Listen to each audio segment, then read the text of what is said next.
orang itu cara berpikir nuruti nafsu, itu yang bahaya. Makanya Quran kritik ara'aita man ittakhadha ilahahu hawa. Orang yang cara berpikir itu nuruti hawa nafsu. Kalau zaman Nabi, zaman sahabat, zaman ulama, itu enggak seperti itu. Sehingga cara berpikir itu mudah.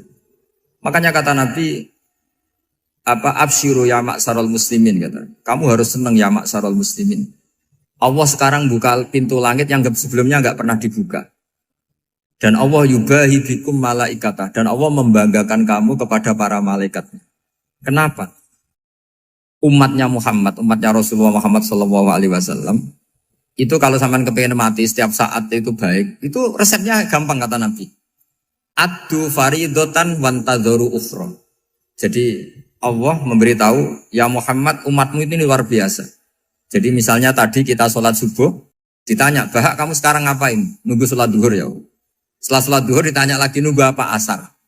Sehingga faman kanat hijratuhu ila Allah wa rasulih fa hijratuhu ila Allah. Jadi kalau ya sudah ini tak ijazahkan. Kalau setelah sholat subuh nunggu apa? Duhur. Setelah duhur nunggu. Sehingga ketika kita mati itu statusnya penunggu sholat. Tapi kamu kan enggak miskin. Kenapa? Penunggu kaya. Nah, itu enggak masuk surga itu. Penunggu kemapanan. Berarti kan menunggu sesuatu yang seleranya nafsu. Beda kalau penunggu sholat. Berarti kamu di dunia menunggu ritual ibadah. Maka di antara ijazahnya Nabi apa? Addu faridotan wantadzoru ukhra. Melakukan satu fardu. Kemudian kita menunggu tugas berikutnya. Jadi niati saja setelah subuh nunggu apa? Duhur. Setelah duhur, meskipun kita di perapatan. Apa? Nunggu asar. Ya. Tapi ya asar betul. Jangan nunggu tok pas asar. Enggak. Jadi sebetulnya umat ini gampang sekali. Jadi di antara kebanggaan Allah, yubahi itu Allah bangga dengan malaikatnya adalah umat ini adalah addu faridotan wantadzoru ukhra. Melakukan satu fardu, kemudian menunggu fardu yang lain. Dari mengkhidmati kampus, ingin mengkhidmati masyarakat. Dari satu masyarakat lokal Semarang menjadi sampai sekarang, sampai Banjarmasin. Unisula mau bikin kampus di sana, terus gitu. Dari satu tugas ke tugas yang lain. Makanya Islam diajarkan setelah satu tugas selesai, faida faruhtafan so. Jadi sehingga hidup kita itu dinamis. Dari satu kebaikan menunggu kebaikan lain, dari satu kebaikan menunggu. Sehingga hidup kita ngapain?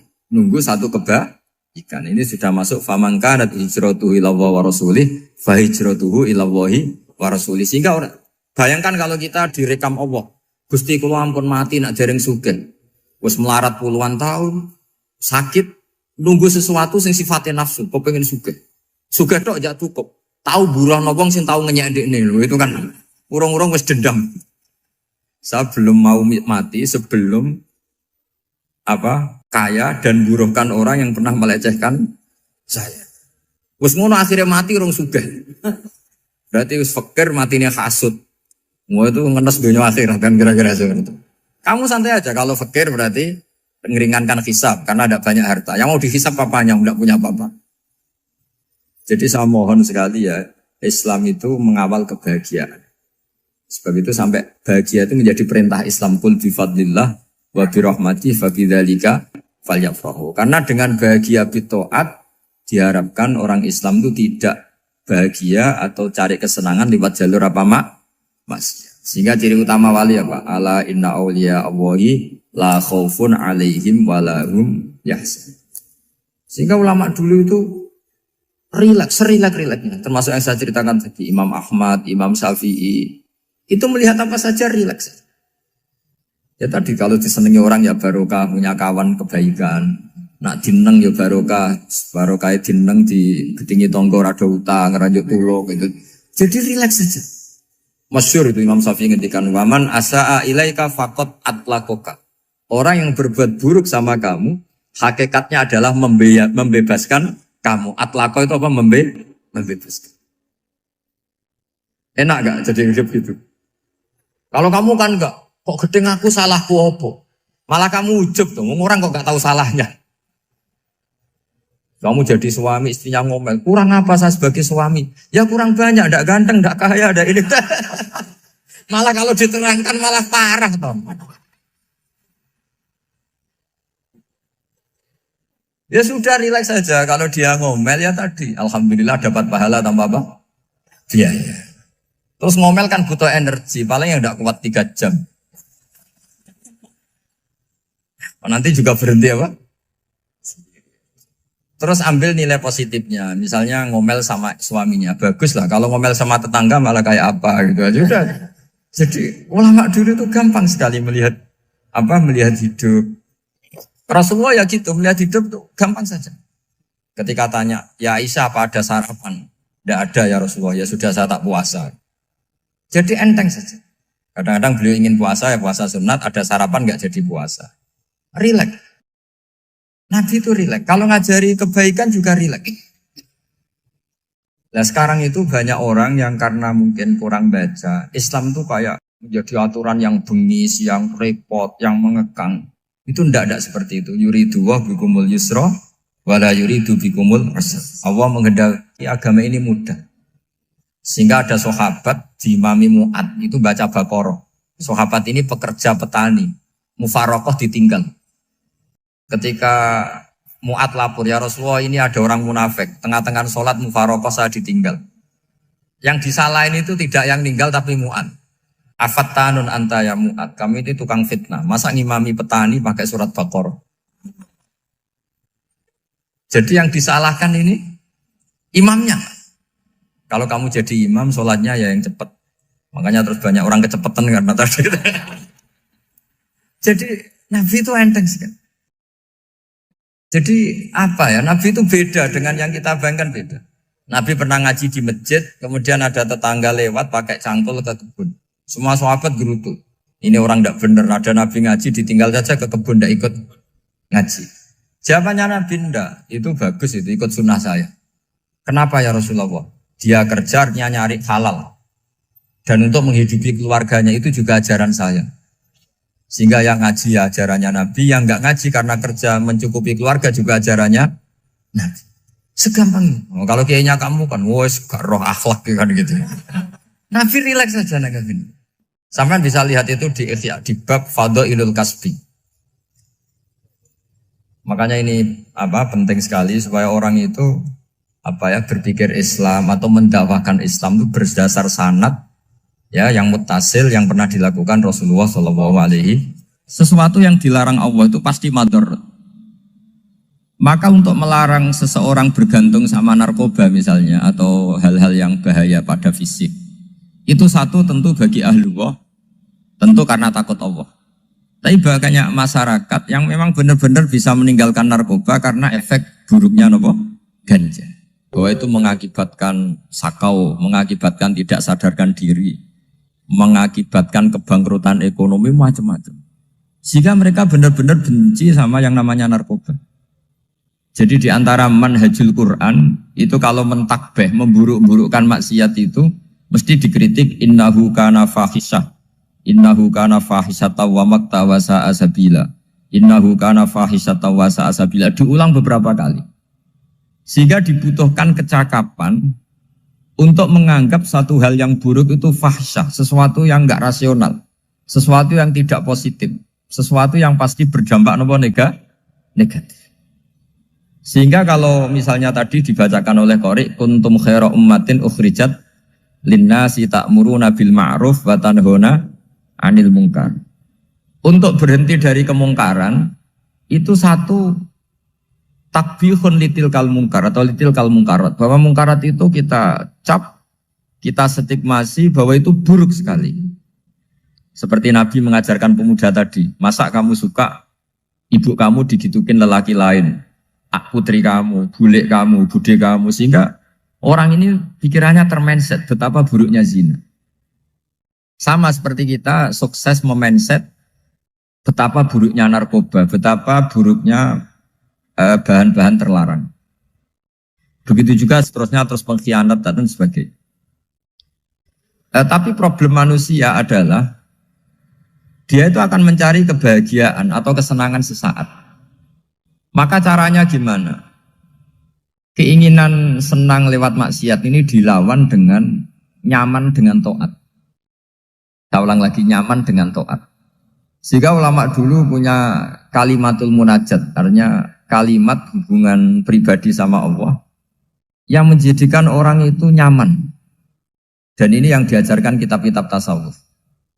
Kitab tasawuf itu sukses mengajarkan melihat alam raya ini semuanya nyaman, termasuk yang mengecewakan. Itu dianggap nyaman. Saya berkali-kali mengajarkan ilmu ini karena ini musalsal ila Rasulillah SAW. Itu pernah suatu saat Imam Ahmad itu dipanggil sama tetangganya, anak muda.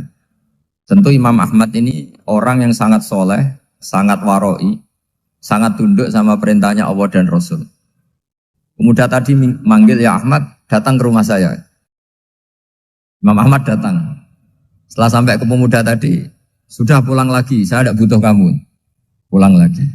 Setelah sampai rumah dipanggil lagi, ya Ahmad, datang lagi. Datang lagi. Oh, saya tidak jadi butuh, pulang lagi. Sampai 3 kali. Dan itu perangai ekspresi Imam Ahmad itu, atau ulama lain yang sesoleh beliau, itu nyaman, indah. Beliau tetap senyum-senyum, nyaman. Beliau tidak tersinggung, tidak terprovokasi, pokoknya tidak tersinggung, kelihatan nyaman. Lama-lama pemuda ini terus tanya, ya Ahmad, kamu saya perlakukan seperti ini kok tidak tersinggung? Kamu senyum-senyum saja, happy-happy saja. Jawabnya Imam Ahmad itu unik. Wahai pemuda, saya kamu panggil itu senang sekali. Karena kata Nabi, kalau kamu iman dengan Allah dan Rasul, maka hormatilah tetangga. Jadi saya senang. Karena nuruti perintah Allah untuk menghormati tetangga. Jadi tidak ada urusannya dengan kamu. Kagetnya kayak apa? Jadi dipanggil tetangga ya senang karena melakukan perintahnya Allah dan Rasul, yaitu ikramul jar, fal yukrim jarum. Disuruh pulang, kamu ingin saya pulang, ya saya pulang. Disuruh datang, ya saya datang. Jadi saya tidak tersinggung, saya tidak ada urusan dengan kamu. Urusan saya dengan Allah Subhanahu wa Ta'ala. Itu kalau bapak-bapak istrinya ngomel terus sabar itu ya bagus. Saya tidak punya urusan. Kalau kamu terprovokasi oleh istri, berarti kamu didikte oleh makhluk. Masa seorang rektor didikte makhluk? Kan tidak keren. Apalagi seorang habib didikte makhluk, kan tidak keren. Yang bisa mendikte kita hanya Allah Subhanahu wa Ta'ala. Dan Allah mendikte kita, mengajarkan kita wa ashiruhunna bil ma'ruf fa in karihtuhunna fa'asa an takrahu shay'an wa yaj'alallahu fi khairan katsira. Jadi cara melihat istri kita bawel gitu atau cerewet, alhamdulillah ini ada pahala tanpa modal, cukup sabar. Kalau istri kamu sedang mesra, malah mintanya ke mall, malah biayanya tinggi. Murah mana? Dapat pahala dimarahin sama saat mesra minta ke mall. Milih yang pertama kan? Nah ya itu tidak usah modal. Ya gitu aja. Jadi kalau istri sedang marah, bawel, anggap saja ini rezeki. Dapat pahala tanpa apa? Biaya. Nah, kalau pas rukun malah nantang ke mall, biayanya malah tinggi. Jadi ulama dulu itu melihat dunia itu happy. Pernah Imam Syafi'i dikasih tahu, orang yang tadi nyium tangan kamu ya, itu di rumah menghujat Anda. Jadi dia sopan hanya di depan Anda, kalau di luar menghujat Anda. Jawabnya Imam Syafi'i lucu. Ya baguslah. Yang cerita ini kaget. Kenapa bagus ya Aba Abdillah? Kalau manggil Imam Syafi'i ya Aba Abdillah. Ya berarti saya masih wibawa, di depan saya tidak berani katanya. Jadi dipandang enteng saja. Jadi kalau kamu di depan kamu istri kamu tidak berani belanja, tidak ada kamu belanja banyak, anggap saja Anda wibawa. Jadi enteng saja. Pernah Imam Syafi'i dikasih tahu, separuh dari kampung Anda itu gak suka kamu. Ya bagus lah. Kenapa? Oh nak rukun malah bakal utang katanya gitu. Kira-kira yang utang tuh yang rukun apa yang neng-nengan? Yang rukun. Jadi enteng saja. Masyhur itu makalahnya Imam Syafi'i. Waman asa'a ilaika faqad atlaqaka. Orang yang berbuat buruk sama kamu berarti membebaskan kamu. Kalau saya sedang nenengan sama Habib Hasan Toha Putra, beliau naik Alphard gak nawarin saya sah karena baru nenengan. Tapi kalau sedang rukun malah harus repot mana? Rukun sama ndak rukun? Repot rukun sebetulnya. Jadi Imam Syafi'i itu happy saja. Kalau sedang rukun sama tetangga ya dianggap rukun itu satu kenikmatan. Sedang ndak rukun ya dianggap satu kenikmatan. Jadi orang dulu itu serilek itu melihat dunia. Kalau kita kan enggak, ego. Wah saya ini suami kok dimarahin istri. Wah ini egonya bangkit. Padahal egonya bangkit itu ada kebodohan di situ. Yaitu seorang rektor didikte seorang istri, seorang makhluk. Apalagi kalau Anda daftar wali itu tidak akan jadi wali. Ini wali kok tunduk sama makhluk. Karena didikte apa? Makhluk. Maka Imam Ahmad ketika tetangganya bully gitu ya santai saja, beliau happy. Ketika pemuda tadi eskal janggal, kenapa kamu gak tersinggung ya Ahmad? Memangnya saya harus tersinggung gimana? Kan tak panggil tidak jadi, tak panggil tidak jadi. Hei pemuda, saya ini tidak punya urusan dengan kamu. Saya nuruti kamu karena perintahnya. Saya senang melakukan perintah Allah, harus berbaik sama kamu. Sampai 3 kali. Ajarkan Muhammad atau katakan Muhammad pada umatmu. Sebaiknya atau seharusnya mereka hanya gembira dengan melihat fadlnya Allah dan rahmatnya Allah. Ini harus kita pahami mulai dari konstruksi yang paling pokok, yaitu akidah. 2 ahwal. Ahwal itu 1 perilaku sosial. 3 mutammimat, sesuatu yang tidak pokok, tapi kita butuhkan dalam mengawal hidup ini. Saya beri contoh, itu sampai maksiat, itu karena cari kesenangan. Misalnya baru penat itu, ingin seneng, ada orang yang macam-macam lah, ingin melihat maksiat, apa itu pornografi, apa nyabu, apa macam-macam. Itu sebetulnya agama punya konsep yang luar biasa, yaitu seharusnya seseorang itu gembira. Gembira dengan ketaatan. Lalu pertanyaannya caranya gembira gimana? Gembira itu mudah. Jadi misalnya kamu sujud sama Allah Subhanahu wa taala. Terus cara berpikir begini. Ini sekaligus ijazah. Cara berpikir begini. Ya Allah, ini kata Sayyidina Ali, kafani izzan an akuna laka abdan wa kafani fakhron an takuna li rabban. Ya Allah, betapa sialnya saya, andaikan saya jadi budak dari makhluk yang sama. Misalnya sampean itu seorang kiai atau rektor atau doktor atau orang terpelajar, kemudian kamu jadi budak atau hamba dari makhluk yang setara. Betapa hinanya saya. Maka kata Sayyidina Ali, ya Allah saya ini cukup bahagia, cukup bangga, karena jadi budak, jadi hamba, dari zat yang super atau yang maha super. Jadi kok Allah Subhanahu wa ta'ala. Sehingga ada kebahagiaan yang luar biasa karena menjadi hambanya Allah Subhanahu wa ta'ala. Setelah bangga dengan jadi hambanya Allah, maka kita akan malu. Malu misalnya kok saya bahagia itu nunggu melihat pornografi, melihat maksiat. Itu terus menjadi malu. Kenapa saya bisa didikte oleh hal-hal seremeh itu? Ya, kita malu karena didikte oleh hal-hal yang seremeh itu. Karena kita didikte oleh nafsu. Jadi izzatun nafsi, satu harga diri seseorang itu harus dihidupkan untuk hanya tunduk kepada Allah Subhanahu wa ta'ala. Sehingga Nabi itu melatih satu logika tarkul ma'asi. Nabi itu dulu ketika ada seorang pemuda yang, ya karena mungkin pemuda ya, dia itu mau masuk Islam, tapi uniknya kata pemuda tadi, saya masuk Islam tapi asal dibolehkan bebas zina. Jadi ini agak sableng gitu. Jadi mau masuk Islam syaratnya dibolehkan apa? Zina atau free sex gitu. Karena orangnya agak hiper. Itu Nabi tidak langsung mengancam dengan neraka enggak. Ketika mau pamit gitu semua sahabat melarang. Mah itu jangan, kamu jangan suan Nabi, itu permintaan yang nggak masuk akal. Setelah lama ditahan, terjadi kegaduhan di masjid, Nabi dengar, itu ada apa itu? Itu ada pemuda yang mau masuk Islam tapi yasta'dzinuhu fi zina. Tapi mereka minta izin Nabi untuk tetap boleh zina. Kata Nabi, pemuda itu suruh masuk, suruh menghadap saya. Ketika menghadap Nabi, saya ulang lagi ketika menghadap Nabi, Nabi mengajarinya itu luar biasa. Nabi tidak langsung mengancam dengan neraka atau dengan azab tunda. Tapi kata Nabi, atuhibbuhu li ummik. Kamu suka kalau ibu kamu itu jadi demenannya orang banyak. Pondok ya Nabi, yang demen ibu saya tak bacok kan. Karena ini ya agak preman, di mana-mana orang nakal agak preman.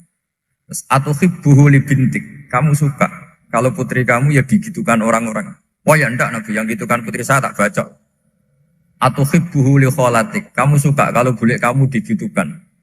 Atuhibbuhu li ammatik. Kamu suka kalau saudara bapak kamu digitukan. Nabi itu mengeset ya.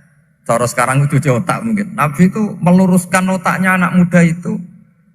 Betapa buruknya zina. Cara bahasa Arab ditakbih. Betapa buruknya zina. Kamu suka kalau korbannya ibu kamu, putri kamu, bude kamu, bule kamu. Sehingga orang itu matur ya hasbuka ya Rasulullah, ini sudah cukup. Saya tidak pernah melihat sesuatu seburuk zina. Jadi fa'al qawwa fi qalbihi bughda zina. Kemudian Allah meletakkan di hatinya, menanamkan benci zina. Sehingga akhirnya pemuda tadi menjadi iffah, menjadi menghindari zina. Artinya begini ya, ini mungkin yang lolos dari para kita sebagai dai, kita tidak belajar banyak tarbiyahnya Rasulullah Shallallahu Alaihi Wasallam. Jadi kalau kita benci maksiat, itu jangan hanya ditahdzir, ditakutkan neraka itu enggak. Jangan hanya itu. Tapi di logika. Jadi kalau kita menghindari maksiat, itu selain karena takut azab, itu ada logika. Ada rangkaian pikiran yang menjadikan kita anti satu perbuatan apa maksiat. Jadi misalnya gini ya, kira-kira ginilah kalau contoh gampang itu. Ada orang gitu ya, nyanyi dengan pakaian yang mungkin pornografi gitu. Mungkin pemuda-pemuda ingin melihat itu, tapi bisa diobati gini. Kok enak dekne mergawe kok tak bayar ya, aku kehilangan duit. Meskipun dengan logika yang agak serampangan, yang penting menjadi kita ini punya harga diri untuk tidak tergantung hal-hal seperti itu. Sehingga Nabi itu cara menggambarkan tadi mulai atuhibbuhu li ummik. Kalau ibu kamu jadi demenannya orang lain. Pemuda tadi bilang yang demen ibu saya mau saya bunuh. Ditambah lagi atuhibbuhu li bintik. Bagaimana kalau korbannya putri kamu, bule kamu, bude kamu. Sehingga terus si pemuda tadi betapa buruknya zina. Betapa murahnya zina. Akhirnya pemuda tadi al-qawwa fi qalbi bughda zina. Terus kemudian pemuda tadi itu sangat membenci dengan apa? Berzina. Nah, pikiran-pikiran seperti ini harus kita tanamkan. Harus kita tanamkan supaya orang itu benci melakukan maksiat. Karena satu memang takut suhtullah, takut dibendu Allah atau dibenci Allah. Dua memang logika kita mengarahkan tidak maksiat. Saya beri contoh ya betapa pentingnya mindset ya, cara berpikir. Orang itu menjadi kikir itu karena nganggap hidup itu lama dan uang itu penting. Kalau zaman Nabi itu sederhana kalau melihat hidup. Pernah suatu saat Nabi itu punya jatah makan karena Nabi itu hidupnya juga pas-pasan. Jadi Nabi itu unik. Beliau di satu sisi kaya raya, bisa ngurmat Abu Hurairah, Ammar, Suhaib. Ashabu Sufa itu dirawat Nabi semua. Itu kan kaya, bisa merawat sekian orang. Tapi di sisi yang lain untuk pribadinya beliau miskin. Kadang nggak bisa makan hari itu. Tapi di saat yang sama bisa merawat Ahlus Sufa. Jadi keliru kalau orang hanya cerita Nabi itu miskin, untuk makan dirinya aja susah. Itu keliru. Kelirunya kalau tidak diteruskan, tapi Nabi mampu menghidupi Ahlus Sufa. Singkat cerita jatah makannya Nabi itu dikasihkan orang ketika Nabi tanya, ya Aisyah, makanan jatah saya di mana? Oh ya Rasulullah, tadi ada orang minta tak kasihkan, maka makanan itu habis.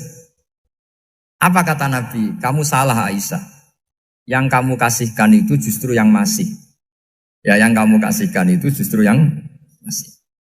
Sehingga Nabi menganggap, makanya Nabi terus ngendikan. Ya kalau mukhatabnya lelaki ya kira-kira begini. Wahallaka min malika illa ma akalta fa'afnaita walabista fa'ablaita. Terus tanya, watasoddaqta fa'abqaita, kata Nabi. Harta kamu ya kamu makan, kemudian ke WC, jadi kotoran, atau punya pakaian mewah, nanti rusak. Watasoddaqta fa'abqaita. Ada yang kamu sedekahkan, yaitu yang abadi sampai akhir. Sehingga banyak pengusaha yang mencintai saya setelah tak ajari hadis itu. Misalnya punya uang 1 miliar karena dia spekulan atau pedagang rawan bangkrut, disedekahkan ke masjid 50 juta, yaitu yang abadi. Jadi kalau suatu saat bangkrut, dia masih punya uang 50 juta di akhirat. Jadi Nabi itu mengajari sedekah itu apa? Ya sedekah itu pengabadian uang. Kalau kita kan enggak, bilang sedekah itu nguras uang. Itu pikirannya setan, dan pikirannya orang Islam. Itu cara berpikir setan, bukan cara berpikir umat apa. Sehingga Sayyid Ali Zainal Abidin itu kalau ada orang minta, kemudian beliau ngasih, itu beliau bilang gini, marhaban biman hamala zati ilal akhirah. Matur nuwun nggih jenengan sing beto sangu kula nate. Jadi dianggap teller saja. Orang yang minta uang beliau itu dianggap tukang nyatet bank ini. Karena sudah ditabungkan. Ya sudah.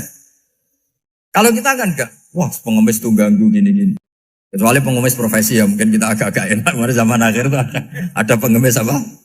Profesi. Jadi repot teman. Terus tak beri contoh lagi kebahagiaan ketika kita milih Islam moderat. Islam kita diajarkan guru-guru kita, utamanya oleh guru kita Mbah Maimun. Saya juga sering ketemu beberapa ulama dunia, termasuk Habib Umar. Saya juga ikut sowan ke sini pas beliau sama Habib ini Hasan Toha Putra di sini sama orang-orang moderat. Itu cara berpikir juga luar biasa indah. Beliau pernah cerita ya, beberapa ulama lah, banyak yang cerita itu. Saya pernah diceritani seorang alim ketika ada orang ekstremis itu mau ngebom di tempat maksiat. Kebetulan yang maksiat itu kebanyakan ya orang Islam. Karena di negara yang mayoritas Islam. Ditanya sama Syekh Sa'rawi itu. Syekh Sa'rawi itu mufasir top di mana? Mesir. Ini mau tak habisin karena mereka orang Islam kok maksiat terus. Terus ditanya sama Imam Sa'rawi. Laumatu ala khini ma'asihim aina masiruhum. Kalau mereka mati dalam keadaan maksiat, mereka kemana? Ya ilanar, mereka pasti masuk neraka. Terus ditanya sama Imam Sa'rawi. Wahal masiruhum ilanar muradun nabi amlan. Punya umat maksiat kemudian mati masuk neraka, itu yang diinginkan Nabi apa enggak? Ya tidak aja. Ya sudah, enggak usah dibom, ditunggu tobatnya kata. Karena kalau mati dalam keadaan itu ke neraka dan itu tidak yang diinginkan Rasulullah Sallallahu Alaihi Wasallam. Terus ekstremis ini menjadi tobat, tidak berpikir ekstremis mas. Jadi orang itu harus berpikir mindset yang baik. Meskipun kadang berpikir baik itu ya agak-agak kacau. Ada seorang wali majdub itu kalau berdoa agak kacau, tapi nggak bisa dibantah. Masyhur itu doa itu. Ini sekaligus ijazah, tapi kalau sebelum wali nggak boleh. Itu datang ke makamnya Rasulullah SAW. Terus doanya itu begini. Ya Allah, sekarang terserah engkau. Ya Allah, sekarang terserah engkau. Jika saya kamu jadikan orang soleh, jika saya engkau jadikan orang soleh, maka surra habibuk, maka kekasihmu ini senang. Yang susah musuhmu yaitu setan. Tapi kalau engkau menjadikan saya orang fasik, maka yang susah kekasihmu, yang senang musuhmu. Jadi kan punya dua pilihan itu. Wah itu kan doa tapi kayak teror itu. Ya jadi berdoa di Raudhah. Wah itu pasti mandi itu karena agak-agak maksa Tuhan itu. Ya Allah, engkau punya dua pilihan. Jika saya jadi orang soleh, maka kekasihmu ini senang. Musuhmu yang susah yaitu setan. Tapi jika saya jadi orang fasik, maka musuhmu yang senang, kekasihmu yang susah. Mohon terserah jenengan, mau menyenangkan kekasihmu, apa menyenangkan musuhmu gitu. Kira-kira gimana? Kalau tertarik boleh doa itu dipraktekkan. Tapi kayaknya kalau copy paste itu gak keren, apa? Jadi dulu orang itu muamalah sama Allah dan Rasul itu rileks. Rileks itu nyaman karena ya tadi qul bi fadlillah wa bi rahmati fa bidzalika falyafrah. Sehingga Imam Izzuddin bin Abdissalam itu ngendikan innalladzina yarmunal muhsanatil ghafilat. Di antara kebaikannya ibu-ibu atau mbak-mbak ini harus berstatus ghafilat. Perempuan-perempuan pelupa. Ghafilat itu pelupa. Pelupa dari kenikmatan maksiat sehingga mereka dengan taat. Misalnya ada ibu-ibu atau mbak-mbak atau juga bapak-bapak tahajud, kemudian nyaman dengan tahajud itu. Kira-kira terbersit enggak ingin maksiat? Enggak kan, karena sudah nyaman dengan tahajud, dengan taat. Maka dibutuhkan kenyamanan dalam beribadah. Sebab itu ala bidzikrillahi tatmainnul qulub. Makanya saya termasuk kiai yang setiap ngaji itu happy, seneng. Karena ini untuk kampanye, seneng dengan ngaji, dengan taat itu sudah luar biasa. Kayak apa kalau mereka senengnya kalau nunggu melakukan maksiat. Jadi termasuk bentuk perlawanan kita terhadap maksiat adalah usahakan kamu tuh bahagia, seneng dengan taat. Istiqnas billah, mu'anasah billah, farah billah, itmi'nan tumaknina billah. Sehingga ini mencukupkan kita tidak berkebutuhan maksiat. Meskipun kita ya manusia, pasti suatu saat atau sudah pernah maksiat. Serasa diceritakan lah, ini gue semesti gitu. Lah orang-orang dulu itu orang yang sukses mengelola bahagia ma'allah wa billah walillah. Jika wali-wali dulu itu jadi wali itu tidak mesti karena ibadahnya banyak, itu enggak. Mereka orang yang ibadahnya itu biasa. Biasa-biasa sekali. Ulama-ulama dulu ibadahnya biasa sekali. Tapi qulubuhum ma'allah, hatinya itu ma'allah. Itu ada seorang wali, itu jadi wali, Umar bin Abdul Aziz, yang dikenal khamisul khulafa. Khamisul khulafa. Di luar khulafa ar-rasyidin 4, di antara yang soleh adalah siapa? Umar bin Abdul Aziz. Itu ketika mau meninggal, itu senangnya bukan main. Itu semuanya nangis, beliau senang. Terus tanya, kenapa kamu senang? Memangnya saya kalau mati itu kemana aja? Ila khairi madhubin ilah, ke zat terbaik. Dibang urip mbek kowe bulet atau mbek arhamur rahimin gitu. Yaitu Allah Subhanahu. Jalaluddin Ar-Rumi ketika mau meninggal itu muridnya nangis semua, beliau marah. Kamu harusnya pesta karena saya mau ketemu kekasih saya, malah kamu tangisi, goblok sekali kamu katanya. Jadi orang-orang dulu itu luar biasa. Karena tadi mereka tidak ingin ketemu Allah itu dianggap problem. Harus sesuatu yang membahagiakan. Makanya wali-wali itu kalau berdoa begini. Wa khairu ayyami yauman alqa kafih, dan jadikan hari terbaikku adalah hari ketika saya ketemu engkau ya. Pernah dengar doa itu? Wa khairu ayyami yauman alqa kafih, dan hari terbaikku adalah hari saat ketemu engkau. Aman kan enggak? Sampai mati ku wedi. Saya tidak tahu wedi dosa apa wedi Israel apa wedi malaikat siapa? Mungkar Nakir. Sebenarnya tidak perlu seperti itu. Karena cara pandang Nabi itu ini bisa dipraktekkan. Kalau kamu orang baik, mati artinya apa? Ya baik. Karena husnul khotimah. Kalau kamu orang yang buruk, itu kata Nabi, anggap saja mati itu akhir dari keburukan kamu. Nah, aku urip terus, malah maksiat terus. Maka Nabi itu kalau ngajari kita berdoa gini, Allah maj'alil hayata ziyadatan li fi kulli khairin wal mauta rohatan li min kulli syarri. Ya Allah, kalau saya hidup, ya anggap saja ziyadah fi kulli khairin, berpotensi nambahi kebaikan. Kalau saya mati, anggap saja ini akhir dari segala keburukan. Maka saya berkali-kali, banyak tradisi ulama-ulama NU, ulama-ulama pesantren, ya ada hanya NU, pokoknya ulama-ulama alim. Itu kalau ada orang mati, orang nakal gitu mati, ini saya gitu. Itu hadirin mesti gak terima. Wapi enang itu orang wakal. Tapi dipaksa sama kiainya, saya gitu. Lama-lama dipaksa.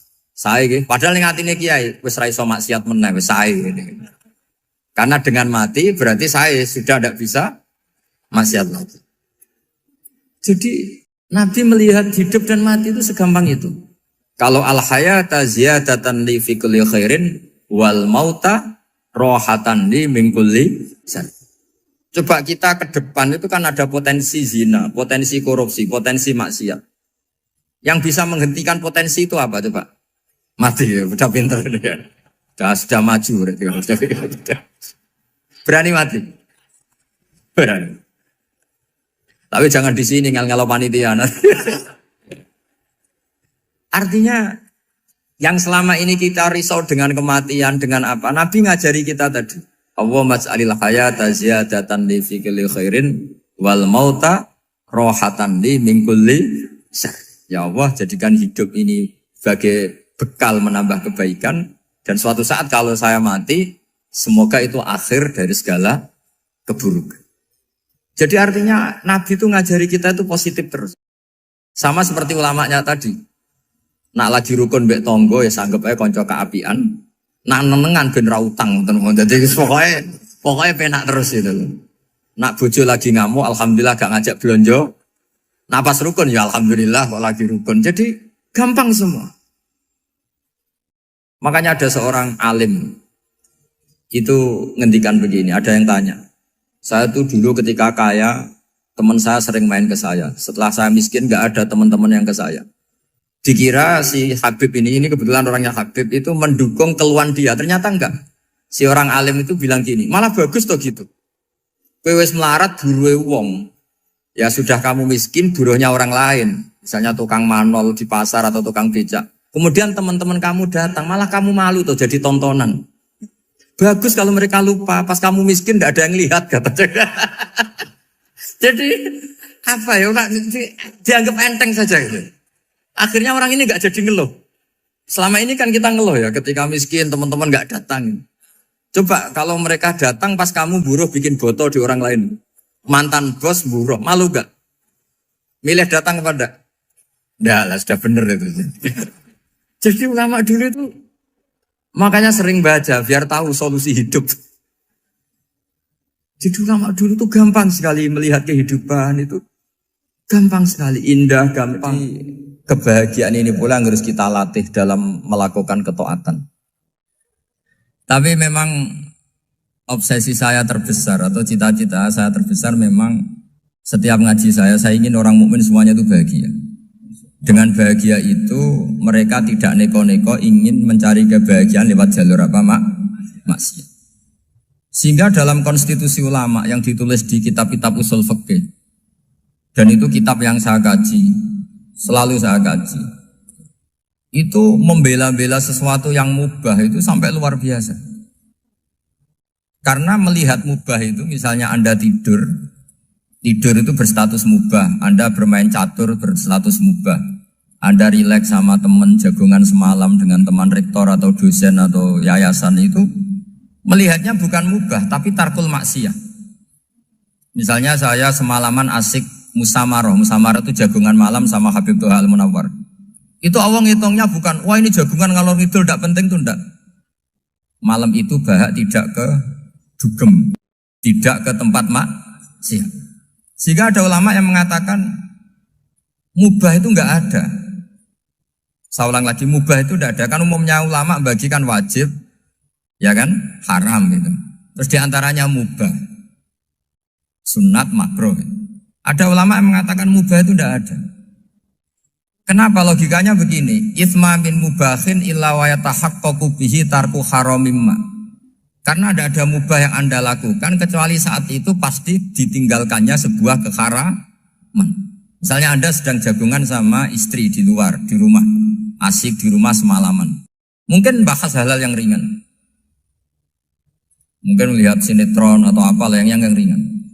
Tapi di situ terjadi Anda meninggalkan ke tempat-tempat maksiat. Sekarang ninggal maksiat itu wajib apa mubah? Wajib. Padahal Anda sedang melakukanmu. Nah itu dicatat oleh Allah itu tarkul haram, meninggalkan keharam.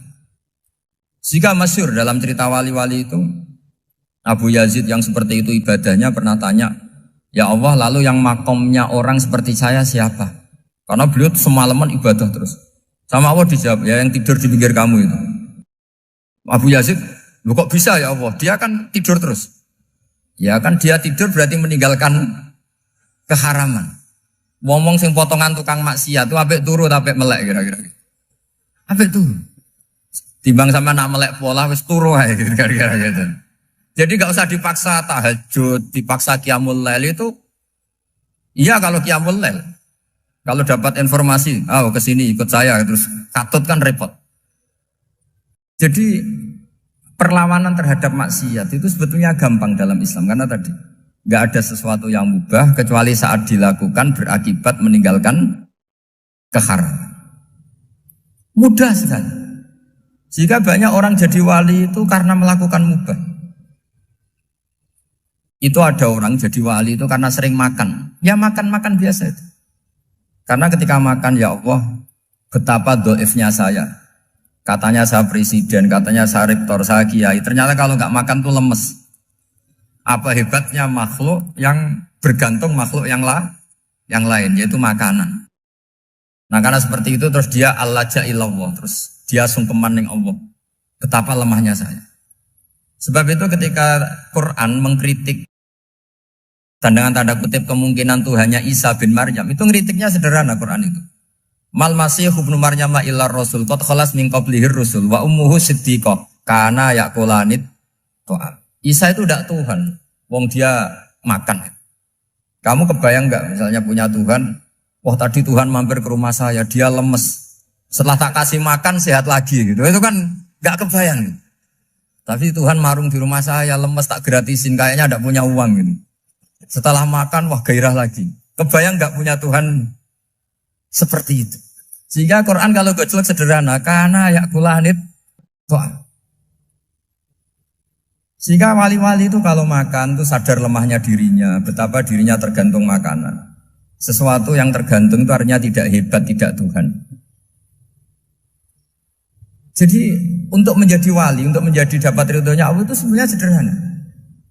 Termasuk ada cara jadi wali yang agak kacau, tapi ini ya benar, asal niatnya benar.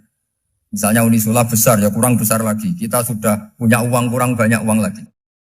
Itu Nabi Ayub, itu kan seorang nabi.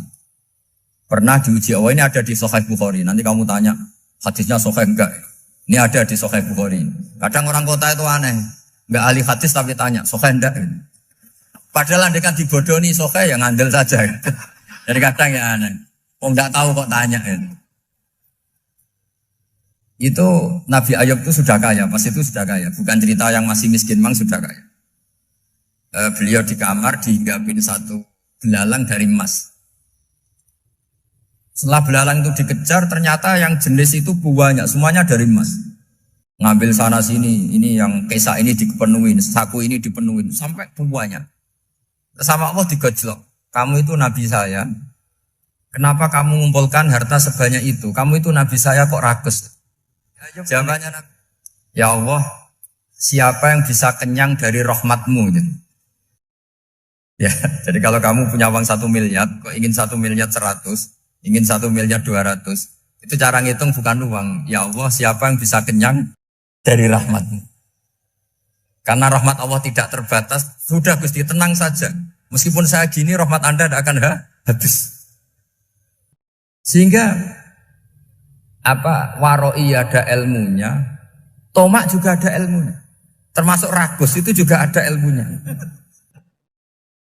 Misalnya begini, ini contoh rakus yang ada ilmunya begini. Ini saya beri contoh. Mungkin yang boleh niru orang-orang soleh, kalau nggak soleh jangan. Imam Syafi'i ini cerita nyata. Imam Syafi'i itu dulu ketika ngaji masih muda itu nggak suka sama guru yang kaya. Kebetulan dia punya guru miskin terus. Namanya Sufyan As-Tsauri, itu miskinnya Masya Allah. Sufyan bin Uyainah juga miskin. Jadi dia miskin, punya guru miskin terus. Sehingga idolanya ya sama guru-guru yang miskin. Suatu saat guru-guru ini menyarankan dia ngaji Imam Malik.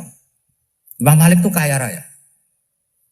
Itu babutnya Imam Malik, kalau diinjek, itu mata kakinya tidak kelihatan, saking halusnya. Kalah, Indonesia lah kalah. Imam Malik itu gaya.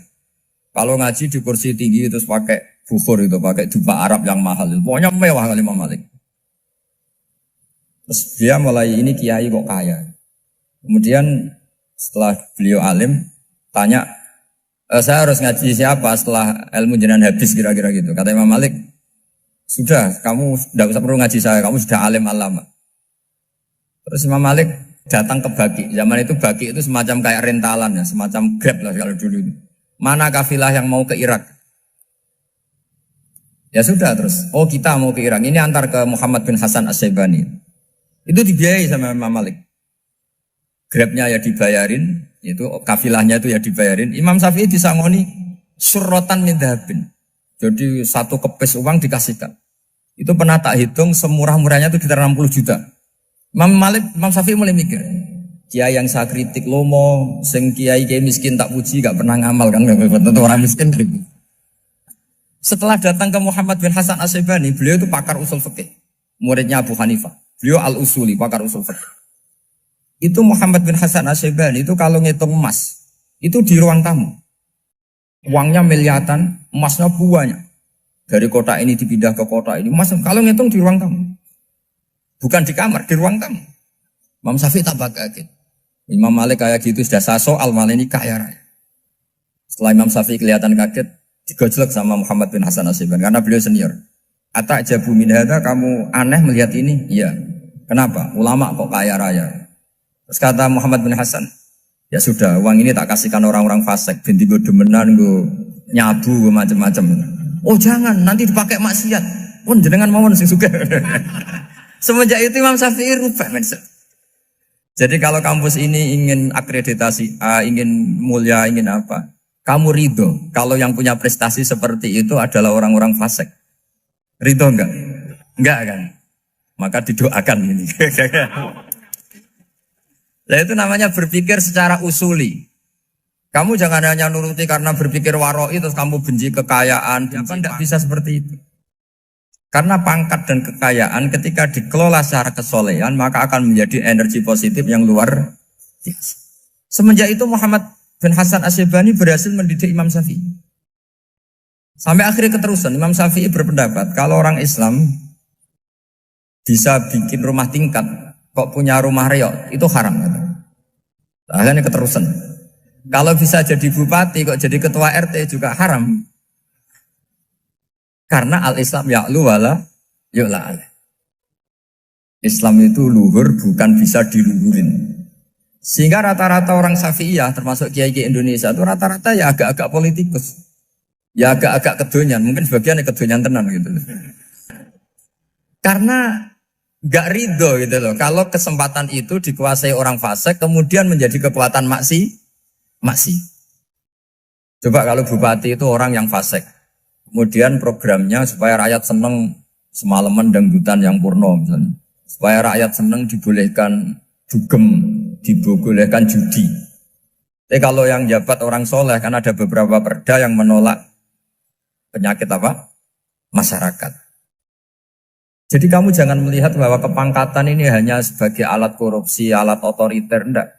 Asal kena orang soleh, maka ini menjadi energi kesolehan atau energi positif. Sebab itu ketika Allah muji para nabi yang soleh, diantaranya disifati apa? Faqad ataina ala Ibrahim al-kitab wal hikmata, terus ayat wa atainahum mulkan azim.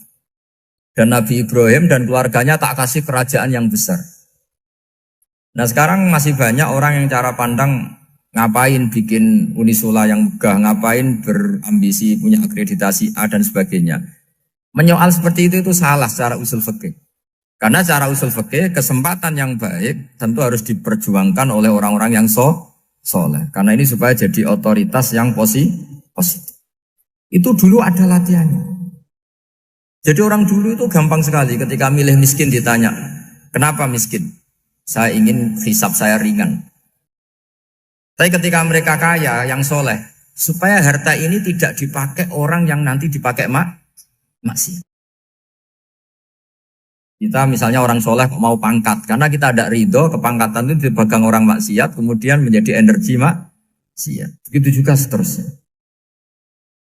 Maka ulama dulu itu rileks. Sampai Nawawi Al-Bantani itu nanti bisa dicek di tafsir Qul hal yastawil ladzina ya'lamuna wal ladzina la ya'lamun. Beliau muji-muji ulama. Kemudian ada seorang yang agak hasut mungkin. Tanya begini. Hebatnya ulama itu begini-begini. Terus ditanya, tapi kenapa kita sering melihat ulama ngantri proposal di rumahnya bupati kan? Sementara bupati enggak pernah datang ke ulama ngaji ihya. Jawabannya Imam Nawawi itu unik. Ya karena ulama itu tahu gunanya uang, sehingga nyari uang untuk pondok, untuk masjid. Sementara bupatinya tidak tahu gunanya ilmu, maka tidak pernah ngaji. Jadi ya ringan saja. Jadi ya sudah seperti itu. Jadi kalau ada ulama kedonyan, anggap saja karena tahu gunanya uang. Jadi kenapa ulama ngantri di kabupaten, bukan bupati ngantri di ulama? Jawabannya karena ulama tahu gunanya uang, sementara bupatinya nggak tahu gunanya ilmu. Kira-kira gitu lah. Ada ustadz tidak ganteng, kesensem rondo cantik, karena tahu gunanya ustadz itu. Artinya tahu gunanya kalau saya nikah nanti punya anak jadi gus, karena kan dia kiai gitu. Tapi rondone raro gunanya dia karena miskin gitu. Jadi ulama dulu itu rileks. Rileks menafsirkan apa saja itu rileks, termasuk saat terpojok. Itu rileks. Karena semuanya dianalisis pakai ilmu. Sehingga ciri utama wali itu apa? Ala inna awliya Allahi la khaufun alaihim walahum yahzanun. Enggak ada rasa takut, enggak ada rasa gampang. Karena melihat sesuatu itu gampang saja. Saya ulang lagi, melihat sesuatu itu gampang saja, ringan. Oke, semoga barokah. Assalamualaikum warahmatullahi wabarakatuh.